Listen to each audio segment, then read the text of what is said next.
বয়সটাকে প্রমোজন করে আমাদের জন্য একটা বিশেষ ছাড় দেওয়া হয়, একটা বিশেষ গণবিজ্ঞপ্তি দেওয়া হয়, কিন্তু সেই গণবিজ্ঞপ্তিটা কেন দেওয়া হয় না জানি না। সবাই বলছে দেওয়া হবে, কিন্তু কেন দেওয়া হলো না? এত ক্ষমতাধর লোক যদি ক্ষমতায় থাকে তাহলে আমরা সাধারণ জনগণ কোথায় যাব? ভাই বোনের আত্মত্যাগে আজকে নতুন বাংলাদেশ হয়েছে, সেই ভাই বোনের রক্ত কি বৃথা যাবে?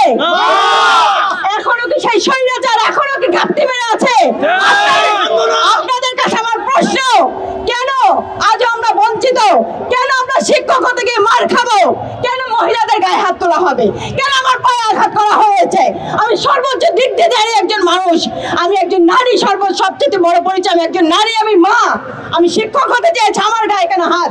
ওয়ালটন আবারও মিলিনিয়ার অফারে ওয়ালটন ফ্রিজ কিনে আপনিও হয়ে যেতে পারেন মিলিয়নিয়ার। মিলিনিয়ার ছড়াছড়ি দেশ জুড়ে, এটা শুধু ওয়ালটনই পারে।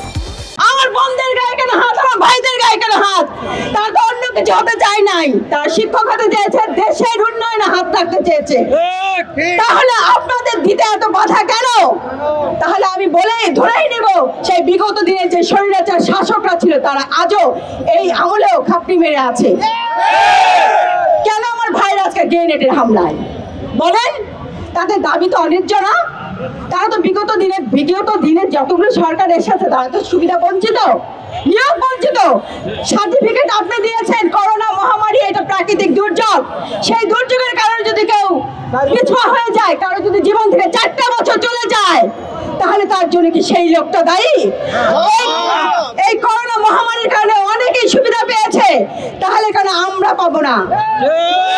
বিগত দিনে স্বৈরাচারদের আমলে বিভিন্ন লোকের সুবিধা বঞ্চিত হয়েছে, এই সরকার আমলে তারা কিন্তু বঞ্চিত থেকে প্রাপ্তি পেয়েছে। তাহলে আমাদের সমস্যাটা কোথায়? কেন সেই একই আচরণ? আপনাদের কাছে প্রশ্ন। আর রাস্তায় দাঁড়াতে চাই না, গুলি করে মেরে ফেলেন সবাইকে, একজনের গায়ে হাত তুলবেন না, গ্রেনেড মারেন, আবার মারেন, সবাইকে মেরে দেন, আর রাস্তায় আসতে চাই না আমরা। এখন আপনাদের আন্দোলনের গতিপথটা কোথায়?